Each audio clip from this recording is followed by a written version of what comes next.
services, we are dealing with S3. The default region is global. There's no concept of selecting the region. We already know that. Right now, you do not have any buckets in this region. Let's try to understand the next concept. We already have completed versioning. We already have completed static website hosting, isn't it? So we have to discuss about cross-region replication. Look at the term cross-region replication. What do you mean by replication? Yes, you are right. Replication means duplication. When you upload an object in one region, automatically that object should also be available in a different region. One more copy of that particular object should be available in different regions. This is called as cross-region replication. When you upload, and let's say we have one bucket in the Mumbai region, let's say you have one bucket in the Singapore region. When you upload the object in the Mumbai region, that same object should also be available in the Singapore region. As simple as that. Cross-region replication. Replication is nothing but duplication. Cross-region in a different region, and this should be done automatically. So when you upload a particular object in one region, automatically that should be replicated in a different region. This concept is called as cross-region replication. This concept is called as cross-region replication. Where exactly cross-region replication is used by the clients? Where exactly, which kind of clients will use cross-region replication? For example, Netflix. Netflix is having customers all over the world. To cater the customers all over the world, assuming that they are uploading that particular object or a movie, assuming Netflix is uploading a particular object in one particular location called US, all over the world, complete traffic will go to US region, isn't it? So there will be network delay, because you are not distributing the traffic all over the world. If any customer wants to access that particular object, you're going to that particular only one data center. Instead, if you perform cross-region replication, a movie once uploaded in the US data center, that should be also available in Mumbai region, that should also be available in the Sydney region. When you're replicating that particular object, automatically the traffic will be directed to the nearest region. You're distributing the network traffic, you're balancing the network traffic to avoid the performance issues. So these kind of cases where your client wants to have their objects to be replicated in different data in different regions, in that case we use a feature called as cross-region replication. We use a feature called as a cross-region replication. We'll see practically how exactly cross-region replication can be implemented. This is our plan for our example for cross-region replication. You can see in the notes. As you can see in the notes, we'll be creating two buckets, one bucket in the Mumbai region, one bucket in the Sydney region. When we upload the object in Mumbai region, that object should also be available in Sydney region. Replication automatically. As we are replicating an object in another region, it is called as a cross-region replication. As we are replicating in another region, this is called as cross-region replication. So let's experience this. Let's experience the cross-region replication. So let's create a bucket in Mumbai region first, and then let's create a bucket in the Sydney region. Okay. So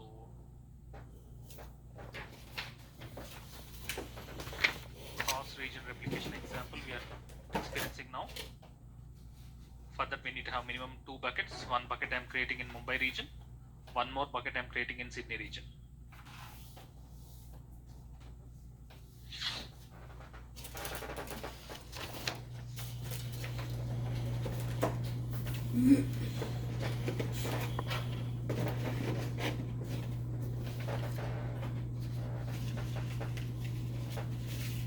So let's do this first. Step 1, creating bucket in Mumbai region. Là, il est toujours, il dit que quand tu viens avec le paquet, il faut lui scotcher ton paquet. Hein. Bucket name is printing. I'm writing it as bucket hyphen Mumbai followed with some number, and I want to create the bucket in the Mumbai region. By default, the bucket will be blocked. Remove the block. Scroll down. I acknowledge the settings.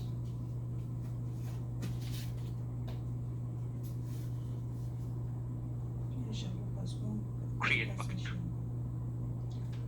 Et quand tu viens créer là-bas, on va te charge. Dans le hall place toujours, si tu vas te mettre comme... I want to create a bucket in Sydney region also. Yes, create bucket.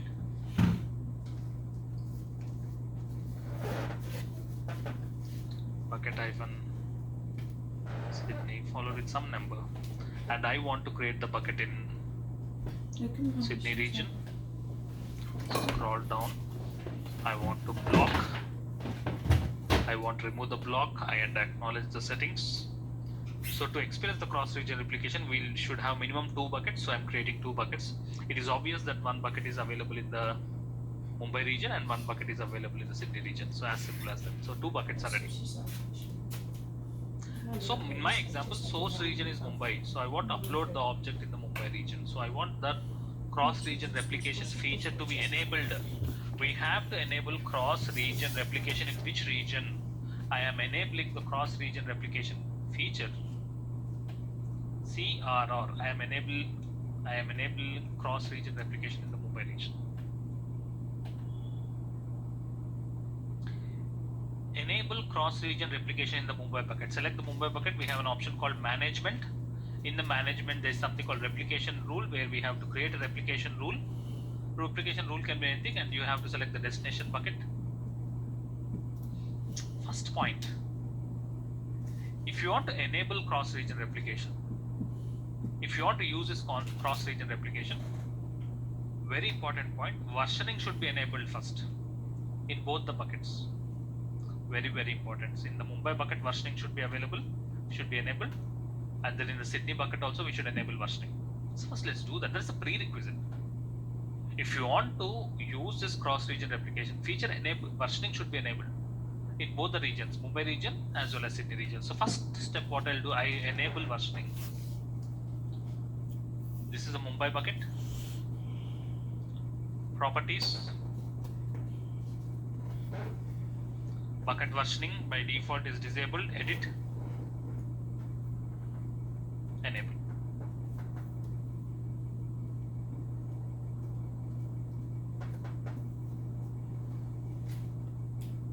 Successfully enabled it. In which region? Mumbai region. Similarly, I will enable versioning in the Sydney region also. This is a prerequisite. Properties by default, the bucket versioning is disabled. Edit. Enable. Save changes. Done. I have enabled versioning both in the Mumbai bucket as well as in the Sydney bucket. Okay. Next, I will enable cross-region replication in Mumbai bucket, that is in the source bucket. Be very clear. Go to Management tab. Oui, mais ça montre quoi? Life cycle rules. Can you say dans les trucs replication comme il y a les rules? tracking, tout ça là, c'est Create aussi la replication placer comme ça rule.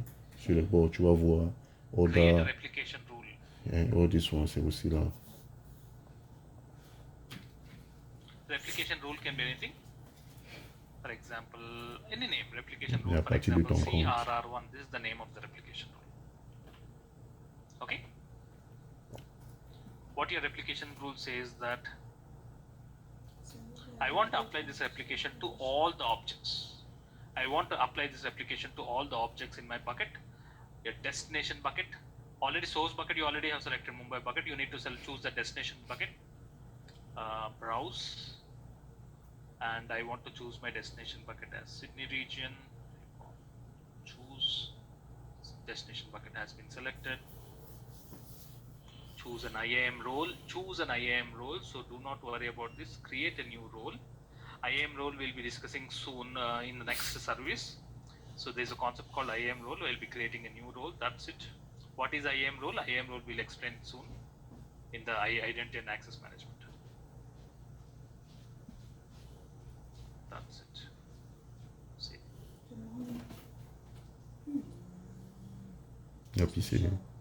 I have enabled cross-region replication at my Mumbai region. Source is Mumbai region. So what is the effect of it? The effect of this means right now the Mumbai bucket is empty. You can see. Right now the Mumbai bucket is empty. You do not have any objects. Similarly, Sydney bucket is also empty. Both are newly created buckets, isn't it? Both are empty. So what should happen? If I upload the object in the Mumbai bucket, the same object should also be visible in the Sydney bucket. Am I right? That's the concept of cross-region replication. Let's experience it. I'm selecting the Mumbai bucket. I'm uploading the object in my Mumbai bucket. Any object you want, you can upload it. In my desktop, let's say I'm uploading this particular image. permissions, grant public access, I understand the settings, and I upload the object. Close. Obviously, the object is uploaded in the Mumbai region. No doubt the name of the object is AWS image.jpg. So what happens? The same object should also be visible in the Sydney region. Because we have enabled the cross-region replication and you have clearly mentioned that the destination bucket is the Sydney bucket, the same image should also be available in the Sydney region. Go back to your dashboard, select the Sydney bucket. Is your image available in the Sydney bucket? Let's wait. It is taking some time. Look at this. Is the image uploaded in the image available in the Sydney bucket? Did I manually uploaded the image? No.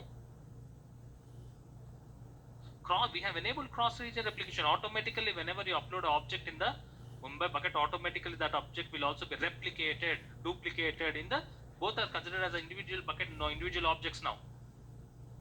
Every object will have a different URL. Both are considered as independent object. That's how cross-region replication. And I also showcased you in what cases. I also have explained in what cases the cross-region replication is used. Few points you need to keep in mind when you're dealing with cross-region replication.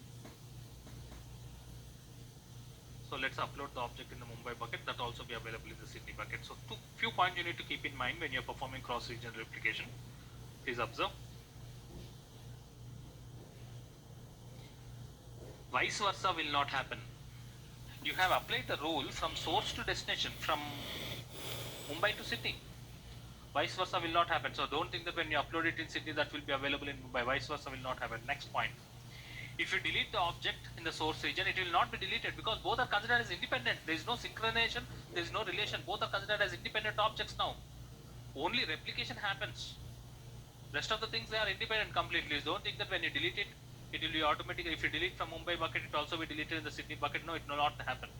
In the same way, when you edit an object, it will not be edited because they both are considered as independent objects.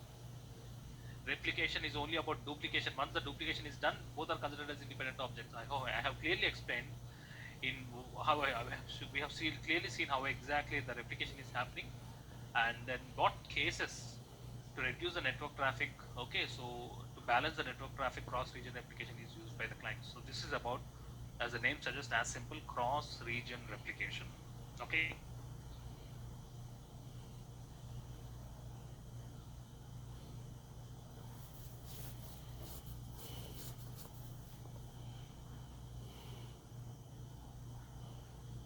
I want to empty the bucket.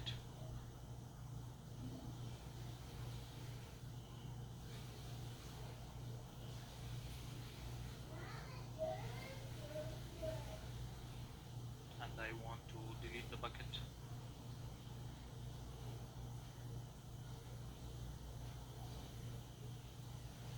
Similarly, I want to empty the bucket.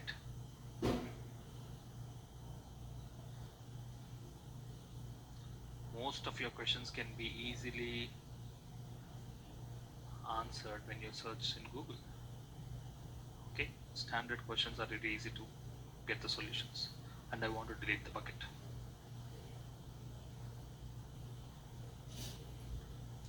So we have clearly understood about the concept of cross-region replication. Let's move on. Let's move on to next concept. Transfer acceleration.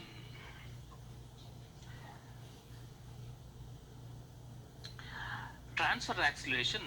Okay, before going theory, look at the PPT of the transfer acceleration. We have seen, okay, I have not shown you, I'll show you the PPT of transfer acceleration.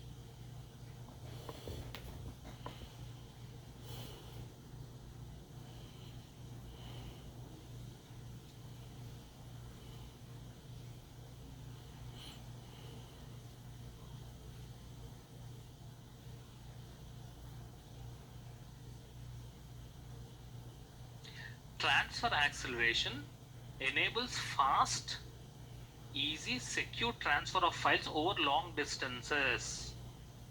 When the end user and the bucket are over long distances, activities like uploading the object will take long time. Activities like uploading the object will take long time. How can you improve that kind of performance of such kind of events. That can be possible by using the concept of transfer acceleration.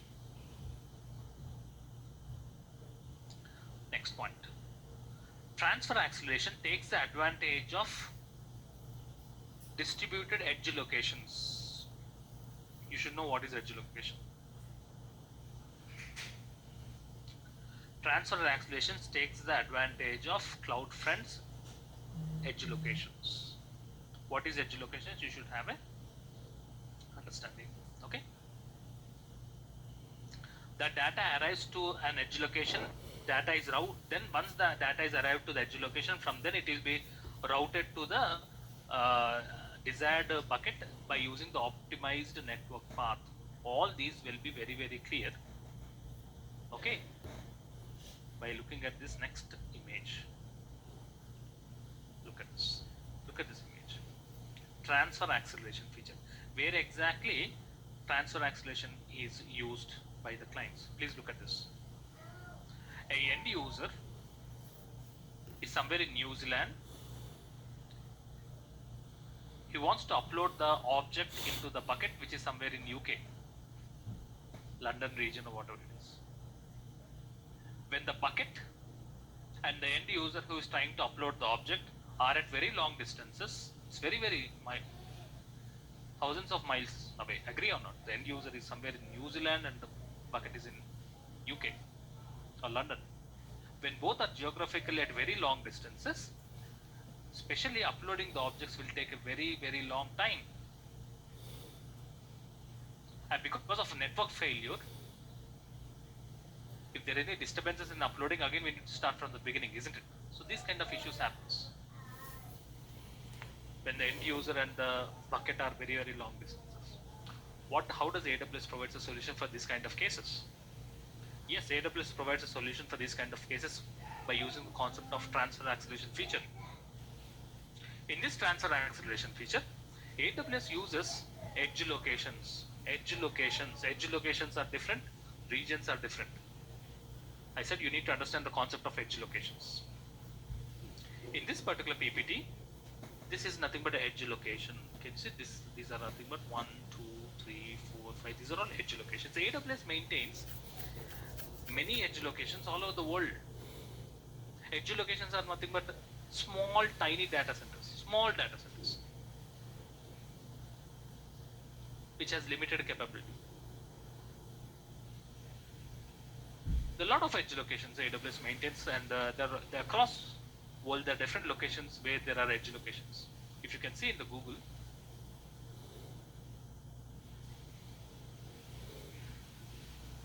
I said regions are different, edge locations are different.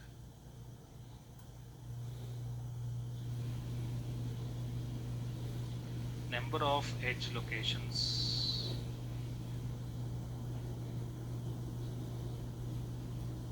Of AWS.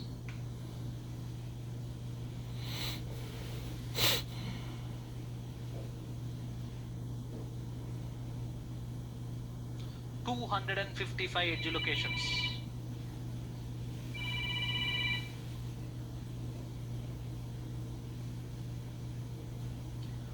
$255 edge locations AWS is maintaining. Look at the global infrastructure map.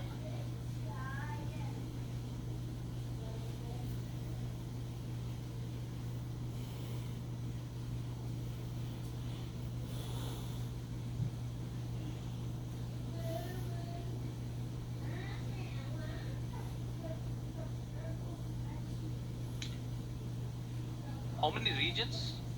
Many participants will have a wrong assumption. 25 regions. These are data centers. The actual data centers of AWS is only 25. But how many edge locations are there? 255 edge locations. Edge locations are different.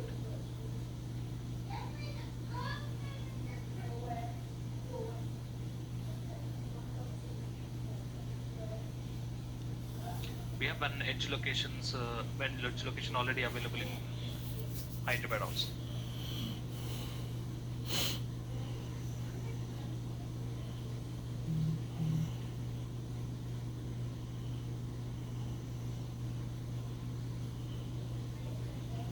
That's added 6 new edge locations recently. Look at this.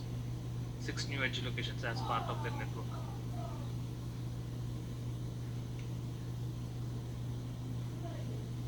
See, these are edge locations.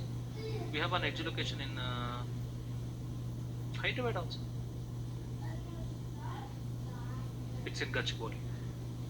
So edge locations are different. These many number of edge locations. Okay.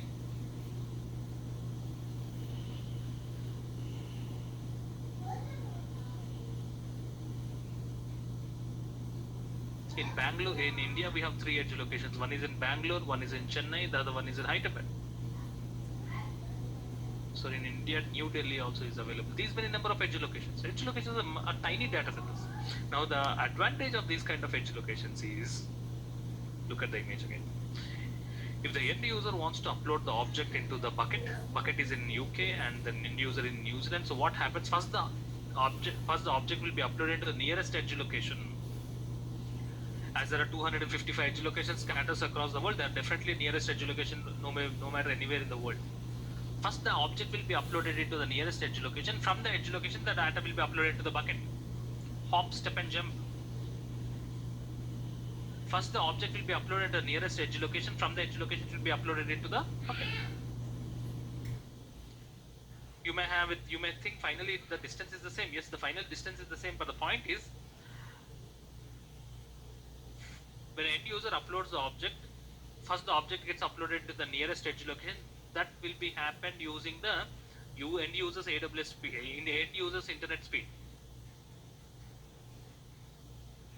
Okay, so that happens. The speed that happens. First, the object will be stored into the edge location, and that will be used by the end user's internet speed. And edge locations too, the regions they are tightly defined. It uses AWS internet speed. AWS edge locations are tightly configured and they use AWS internet speed. AWS edge locations are connected to regions with high-speed internet speed, high-speed cables, fiber optics. So using that, the transfer happens very, very fast. This is the concept of edge locations, which facilitates the end users to upload their objects very, very fast, even though they are very far geographically. This is called as edge locations. This is called as transfer acceleration. And especially when the objects are very, very heavy. If you try to upload an object of 1 GB, 1 GB is a very, very less of very, very low size. Even though you are in New Zealand and the bucket is in UK, even though it's 1 GB size, then it gets uploaded easily. When there are very heavy uploads of objects, in that case these kind of edge locations are used. So you have to enable this transfer acceleration and use this concept of AWS data center edge locations to enable it. I'll show you how exactly transfer acceleration should be enabled at the bucket level. You have to enable it at bucket level. Automatically, the end user, when he tries to upload it, it automatically uploads to the nearest CloudFront location, edge location, and from the edge location it will be uploaded into the bucket. So I'll show you where exactly this transfer acceleration properties is available under the properties. Okay, so let's create a bucket.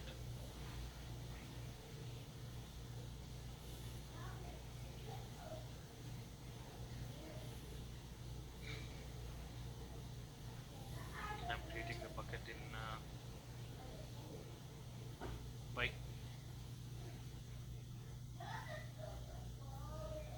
remove the block, acknowledge the settings, create the bucket created successfully.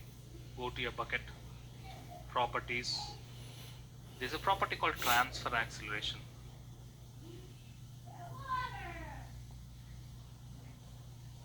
By default is disabled. When you enable transfer acceleration, it uses edge locations. Click on edit and we click on enable. Click on save changes.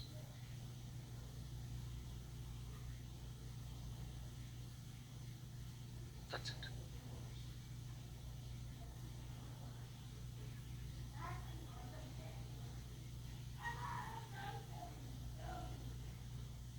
Okay, you have enabled it. If you want to learn more how much percentage of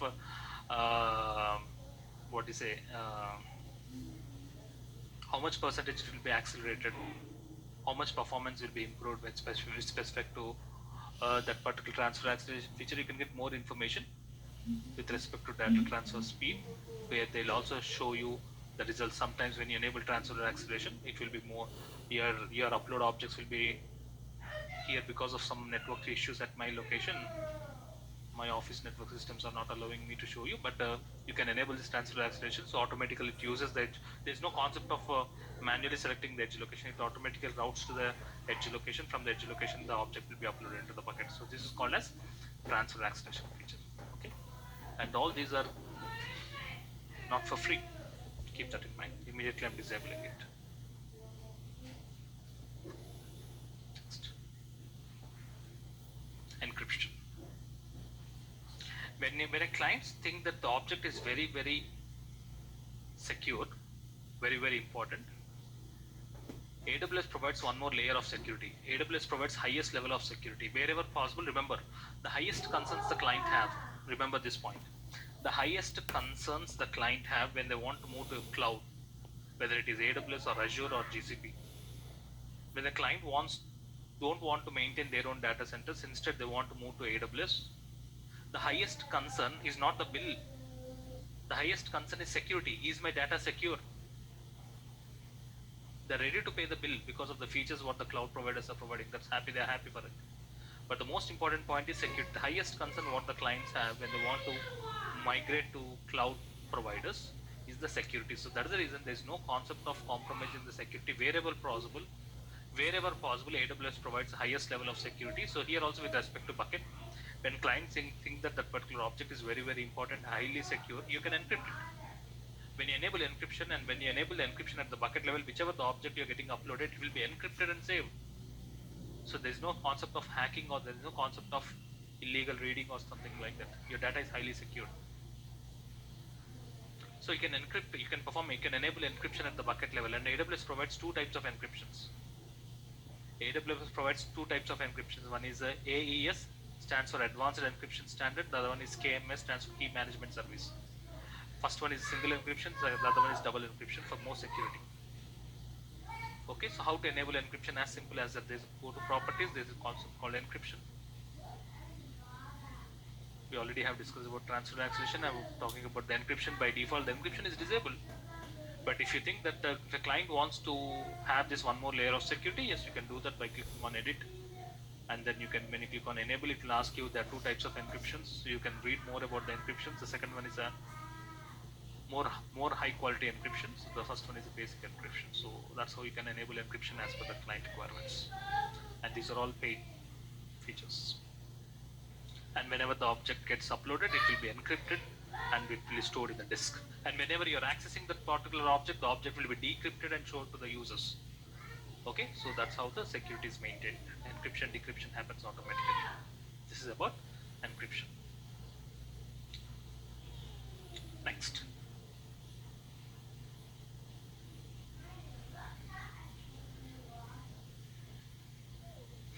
Let's have question 8. How are you, Dheeraj? Good evening. Good evening, Sunil. How are you?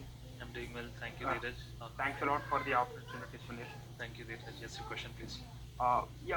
Just a simple question here regarding the cross-region replication that you have mentioned as a public, right?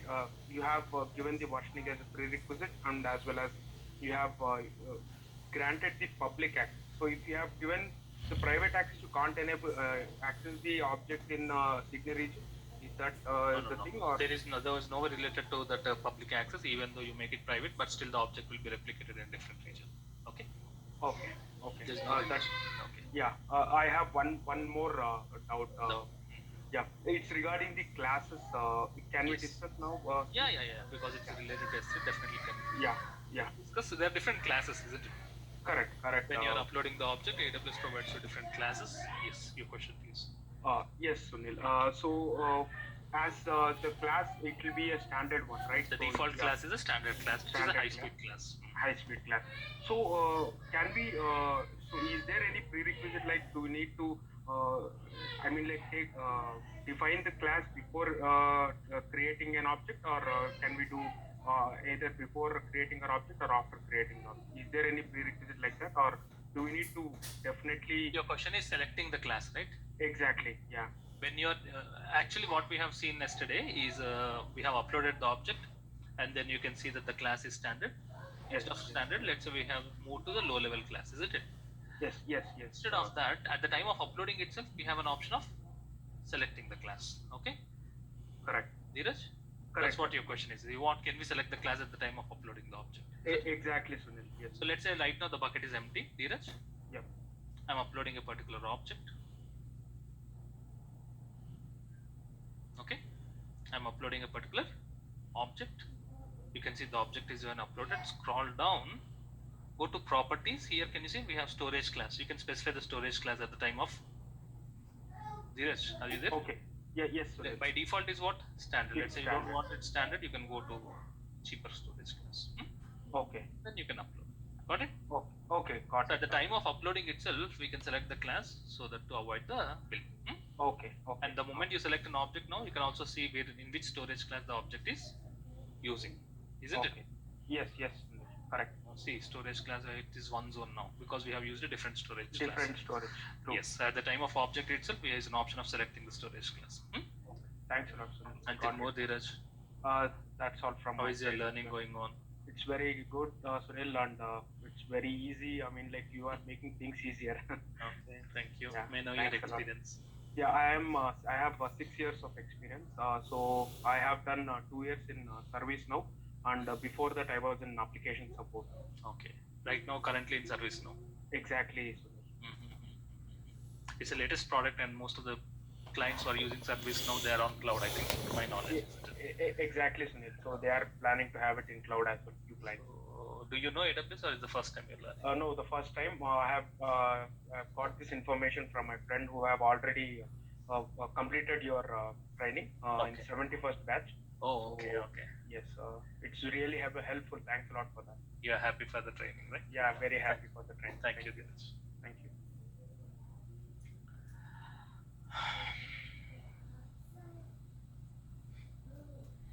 Vijaya Ratina.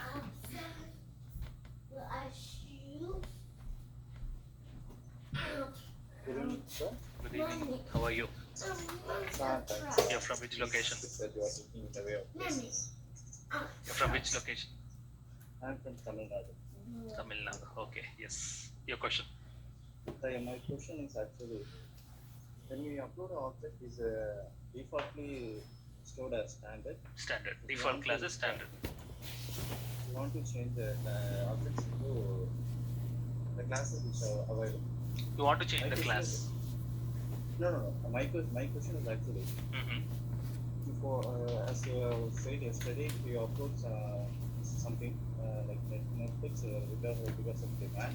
Okay. After 30 days, I have gone through some articles in Google that after some days, it have automatically moved into other classes. Okay. Manually. Yeah. Your what question the is, use of let's say your question is, intelligent hiring? no, your question is, let's say Netflix is uploading a new movie, okay? Yeah. As it is a much awaited movie, obviously they choose a high speed storage class. After 1 month, the demand for that particular object will reduce. Vijay, isn't it? Yes. So we don't want that object to be in a high speed storage class. We want to move to a little low speed storage class, reduce the bill. And that movement of high speed storage class to low speed storage class, you want to do it after 30 days automatically, isn't it? That's what you have read it in the article. Am I right? Yes. That is nothing but called as life cycle management. Can you see here?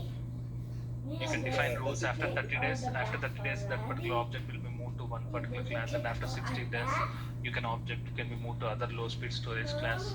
Okay? Does it happen automatically or we are Automatically, according to the rule which you define it.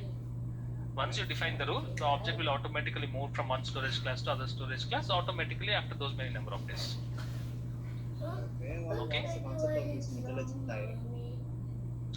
It's It's not. It's a name of the class. Does Intelligent it tiling is a name of the class. Okay, every class is having its own pros and cons. You don't need to worry about it. The high speed one is standard.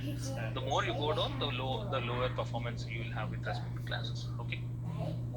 I have a wrong understood that we have intelligent, if we use intelligent training, yes, intelligent training work for us, which is the object is frequently used or does it not used, it is automatically moved to somewhere. You know. The behavior of classes changes from the class to class. Okay. We don't need to worry about that in the associate level. Okay. Clear, Vijay? Yes, one more question is the difference between S3 and S3 Glacier. Glacier is actually an archive packet, right? Okay. Yes, you are right. For archived data. Okay. For historical data, we go for Glacier models. Okay. Okay. Vijay? Okay. Sir, one more question. Sorry for the No problem. you have said that you asked us to install EC2 machines and practice load balances and as well as auto scaling, and you finally asked me to delete to avoid the push. And why you asked us to delete load balancer? Does load balancer to delete? When the EC2 machines are, anyways, you are removing the EC2 machines, isn't it, Vijay? No, I'm not removing EC2 machines. I asked me about why you asked me to delete load balances. That's what. After practicing, are you removing the EC2 machines or are you maintaining the EC2 machines? I'm maintaining the machines. Okay, why are you maintaining the machines? You know, I have tried it. The concepts are moving. I have tried in that institute. Okay, when you want to experiment, you can do that, but there's a limitation. You know, it isn't, Vijay. When you cross the limit of 300 hours, you get the bill, isn't it? Yes, Vijay? Sorry, Can you hear? I didn't get you. If you are not removing the EC2 machines, you can use it, no problem, but you get the bill at the end of the month, isn't it? Oh, okay. Okay, because the AWS account which we have created is a free tier account, Yes. isn't it, Vijay? The Yes, free tier account is having some limitation. What is the limitation? You can use 300 hours of EC2 machines. Okay. Let's say we are creating 3 EC2 machines. The 3 EC2 machines, you are creating 3 EC2 machines. 3 EC2 machines are running on full day, 24 hours into 3. 48, how much? So those many number of hours are consumed for one day. Stopped machines are also billable. Stopped machines are also billable. Many participants will have a wrong assumption that when you stop the bill, stop the machine, they will not get the bill. No, it is billable.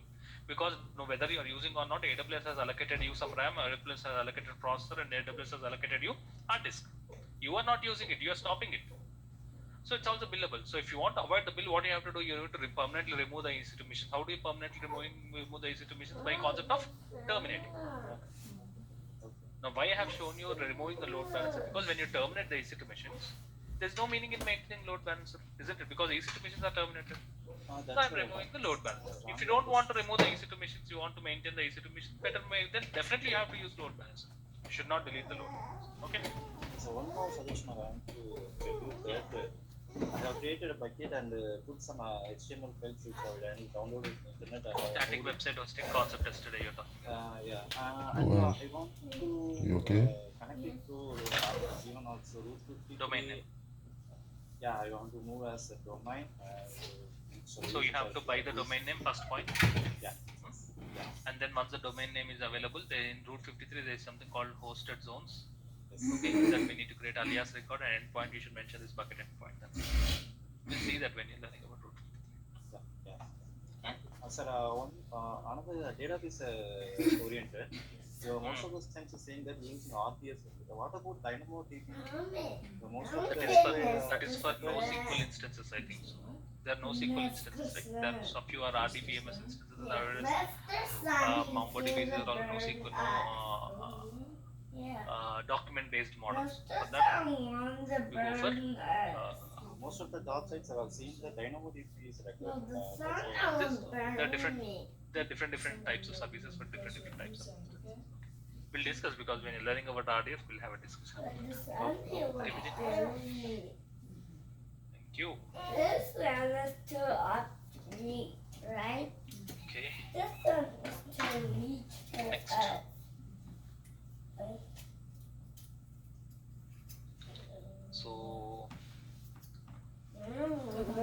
completed versioning, static website hosting, classes, cross-region replication, transfer encryption. Encryption also we have completed. We have to discuss about tags and metadata. Simple. Mr. Sun, you here. Mr. Sun, you here. Mr. Sun, you here. I want to discuss about metadata and tags. Here. Metadata, as the name suggests, metadata is nothing but more information, additional information about the data, isn't it? So metadata provides more information about the object. When you're uploading an object, you want to provide some more information about the object, saying that this object is related to which language, what is the type of the object, whether it's an image or a JPG or a video file. So you want to provide more information about the object. In that case, you have to provide it using metadata. But like, where can we provide the metadata? For example, we already have uploaded one object, I think so. This is the bucket which you already have created. Inside the bucket, we already have an object which got uploaded. You want to provide more information about this particular object. You can do that by using metadata. Select the object. I have selected the object. Right now, I am inside the object. There is an option called storage class metadata. It automatically AWS has identified that the object which you have uploaded is of type image. But if you want to provide more information about the object, you can edit the object and add metadata, and then system defined or user defined. You can mention it as system defined, and you can select the content language. And I mentioned that particular image is related to English language. Successfully edited. So now the moment, now if you see the object, it has two information. There are two metadata information about the particular object. It is very obvious by looking at the metadata. Whoever is any user who is accessing the object like the AWS team can understand that this is related to English and this particular content is a particular image. So this is called a metadata. Okay, it's a key value pair. The metadata is more information we need to provide it in key value pair. The only thing is that keys are predefined. Content language, content type are predefined. Why are you here again? Keys are predefined. See, content language, content cache, control, the different predefined. Okay, so it provides you more information about metadata. There's one more type of metadata called user defined, where you can provide any information.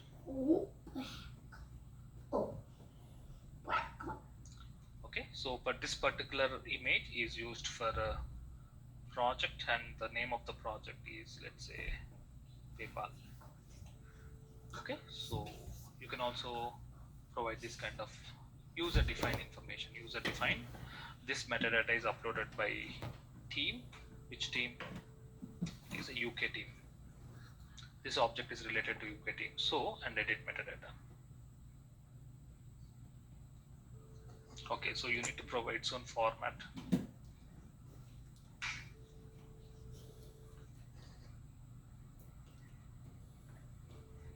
It has a predefined format.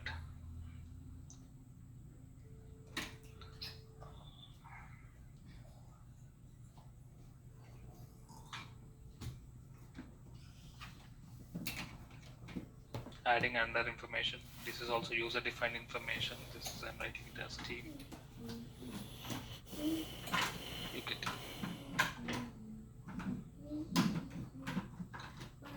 edited successfully. So it is used as the name suggests. Metadata is the additional information about the object, where you can see the additional information quickly. This is a metadata. Okay. Tags are also something like metadata.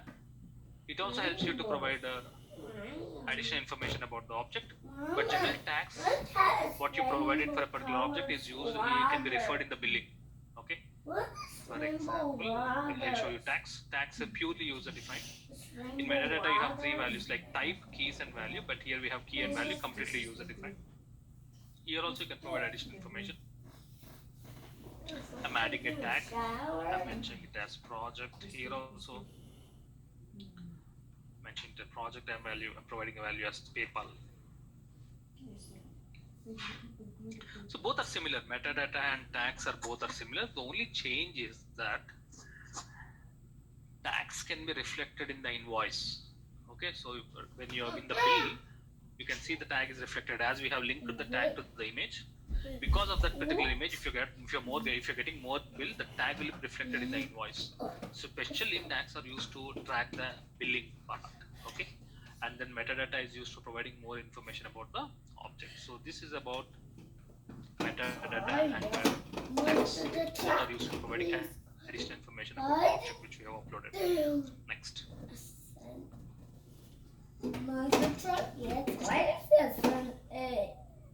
We have discussed about versioning, classes, transaction, metadata, tags, access control list and bucket policies. Access control list and bucket policies. Okay. By looking at the name access control list, you can control who should access my object, who should not access my object. You are able to control your access to your objects. How are you able to do that? By using access control list. Access control list, you are controlling the access to your object. How can it be possible? Let's learn. Please God, you're too broken right here. Okay, access control list. Before that, Please God, I just want to discuss about okay. canonical ID. I want to discuss about canonical ID. What is canonical ID? Every AWS account will have a unique number that's called as canonical ID. We'll change it. This is my AWS account, right? Can you see a number here? This is called canonical ID. Canonical ID, some people call it as account ID, whatever it is. The root account ID, the main account ID is called as the canonical ID. You have an AWS account, when you go select this option, you will have a canonical ID. This is called as canonical ID. Okay. Now why I am discussing about the canonical ID is that I have uploaded objects into my bucket. Have you observed generally I am providing public access? That means anybody in the world can access my object. Okay. No, I don't want public access, only I should access and my friend should access, that's it. I'm restricting my access. As an owner of the bucket, as an owner of the object, I should have, definitely I will access, no doubt. But I want to give access only to my friend. Okay, so my friend is also in the AWS account, he's having an AWS account, I will take the canonical ID and I provide the permissions to this particular canonical ID. So only I can access as an owner of the object, as well as I have provided the permissions to that particular canonical ID, I can also provide that particular access. Okay, so that is possible by using access control list. Select the bucket. There is a concept called permissions tab. This is the bucket. I am selecting the bucket. Go to permissions tab. In the permissions tab, access control list. Access control list. By default, I am the owner of the bucket, so I can do everything. I can list, I can read, I can write in the bucket. I can upload, I can delete everything, I can do it. Similarly, you can control your access by providing the access, using the access control list. Go to edit access control list. Scroll down, add a grantee, and then I add a canonical ID. Let's say I want to provide access to this user. Let's say you are an AWS account, so I want to provide access to this particular bucket to you. So I provide your AWS account and I restrict the permissions. You should be able to list the objects, you should be able to write, and you should edit the objects, you should be able to read at the object level, at the bucket level. Okay, clear about this, and I add it and I can save it. That means as an AWS owner of the bucket, I can have full access, and as well as you can also upload the objects into the bucket. So that's how you can provide access to your bucket, that is using access control list. Okay, I have clearly shown about access control list. This is at bucket level. Access control list at bucket level. Access control list option is also there in the object level. To my garage. 2 levels in access control list, available in 2 levels. First I have shown you selecting the bucket and going to permissions. This is at the bucket level. Access control list is also there at the object level. When I provide it at the bucket level, the other account can have all access to, let's say there are 100 objects in my bucket, other account will have all the 100 object access. Let's say I don't want to provide the access at the bucket level, you can provide the access at the individual object level. So with the object level, in the object level also you have permissions tab specific to this particular object, AWS image.jpg, and then here also you can go to edit. Same like a bucket level, you can also add your canonical ID. Add a grantee, provide canonical ID, and you can provide the options. What? So using access control list, you can control your access to that particular bucket, and it is available at the bucket level. It is also available at individual object level. So that is about access control list. That is about access control list. Next, bucket policy. Using bucket policy also you can provide the access. In two ways you can provide the access to your bucket. By using access control list, by using bucket policy. What? This is the bucket which I have selected. Go to permissions. Here I can write a policy. The policy we should write it using the JSON code. There's something called bucket policy where I can write the bucket policy using the JSON code. According to the policy I write, other users will have access to that particular bucket. So in two ways we can provide the access, by using access control list, by using the bucket policy. So generally as an AWS associate level, you don't need to worry about the bucket policy. It's AWS administrators who will be writing the bucket policies. Associate level, professional level users will not use bucket policies. Administrators will use the bucket policy. You don't need to worry, just providing the information. In two ways we can provide access to your buckets. In the interview they may ask you, let's say you have a bucket and you want to give the access for your bucket to other users. By using the canonical ID, we can do that. In two ways you can do that, by using access control list, where we can add that particular grantee and then we provide the permissions. The other way is by using the bucket policy, by using the JSON script. Okay, that's how you should be able to answer it in the interview. Next point. Bucket policy is only at the bucket level. Look at the name of the policy. Bucket policy. Obviously, it is available in the bucket level. It is not there at the object level. I hope you are understanding what I am trying to say. In two ways we can provide the access. In two ways we can provide the access, by using the access control list and by using the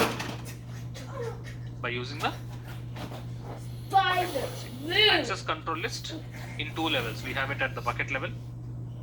Am I right? Access control list is also available in the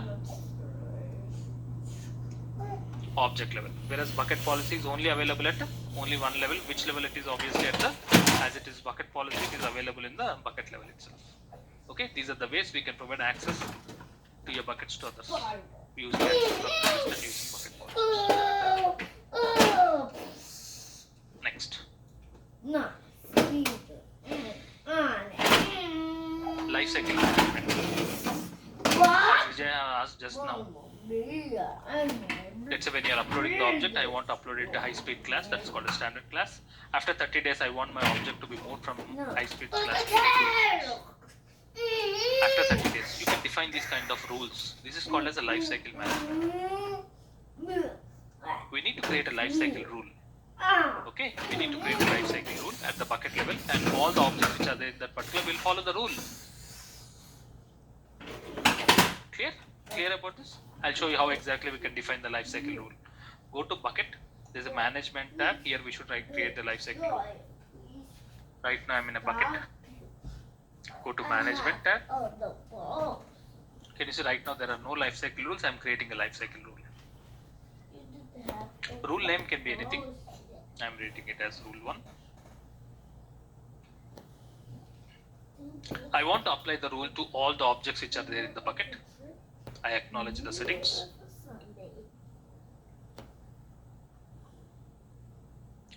Transition. What do you mean transition? Transition is nothing but movement of the objects between the storage classes.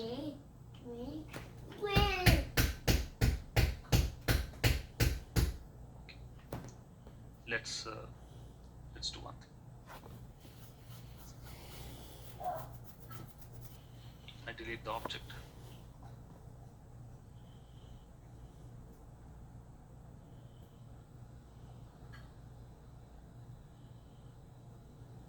I hope you understood. S3 is all about handling the files. upload the object.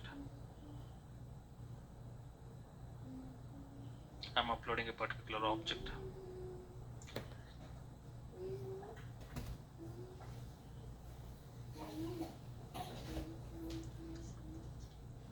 So in which class it has been uploaded by default, you know that.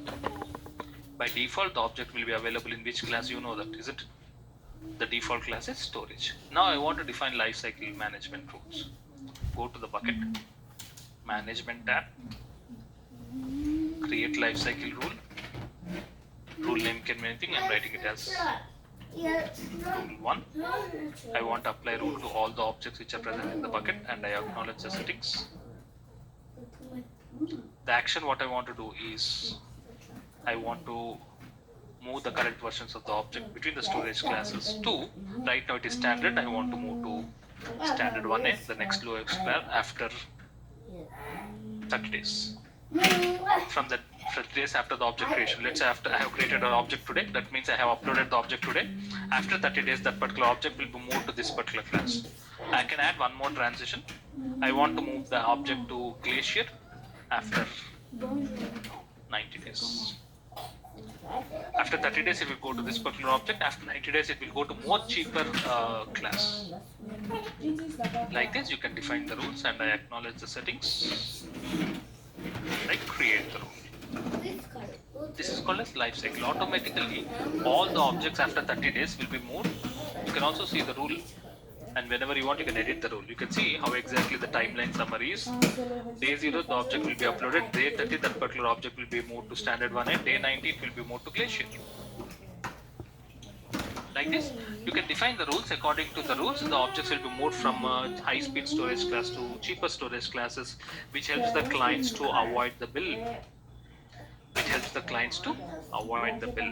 Okay. When there are objects are having less demand, it's always better to go to low-speed storage class. From now, any object that is uploaded to the bucket will follow the transition rules. This is called as lifecycle management. Clear? This is called as lifecycle management feature. With this, we have discussed all the important features of S3. In the interview, you will not get more than this.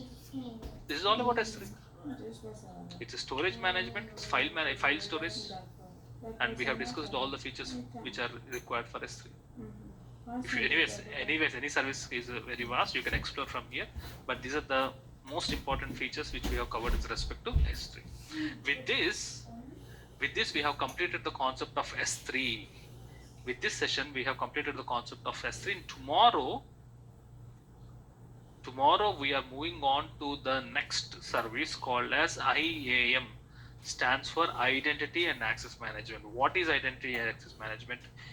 How exactly this Identity and Access Management is used by the clients is very, very interesting. So please do not miss tomorrow's class. Okay. Thank you all. Please buy the recordings if you want, and learn perfectly. Thank you very much. Bye everybody.